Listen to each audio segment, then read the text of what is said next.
ഇന്നലെ രാവിലെ 9:15 താമരശ്ശേരി അമ്പായത്തോട് വെച്ച് ഷാനിദിനെ പോലീസ് കസ്റ്റഡിയിലെടുത്തത്. വഴിയരികിൽ നിൽക്കുകയായിരുന്ന ഷാനിദ് പോലീസിനെ കണ്ടയുടൻ കൈവശമുണ്ടായിരുന്ന പൊതികൾ വിഴുങ്ങി രക്ഷപ്പെടാൻ ശ്രമിക്കുകയായിരുന്നു. MDMA പൊതികളാണ് വിഴുങ്ങിയതെന്ന് പിടിയിലായതോടെ ഇയാൾ പോലീസിനോട് പറഞ്ഞു. ആദ്യം താമരശ്ശേരി താലൂക്ക് ആശുപത്രിയിൽ എത്തിച്ച ഷാനിദിനെ പിന്നീട് കോഴിക്കോട് മെഡിക്കൽ കോളേജിലേക്ക് മാറ്റി. എൻഡോസ്കോപ്പി നടത്തിയതിൽ ഷാനിദിന്റെ വയറ്റിൽ 2 പാക്കറ്റിനുള്ളിൽ തരി രൂപത്തിലുള്ള വസ്തു കണ്ടെത്തി. ഇത് MDMA ആണെന്ന് പോലീസ് സ്ഥിരീകരിച്ചു.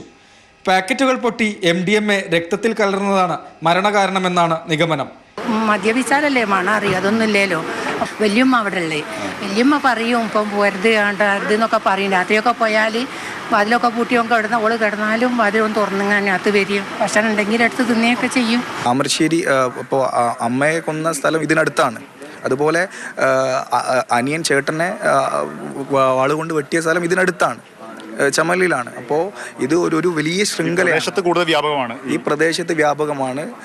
കുറച്ചുകൂടി കാര്യക്ഷമമായ നടപടികൾ പോലീസും എക്സൈസും എടുക്കേണ്ടതായിട്ടുണ്ട്.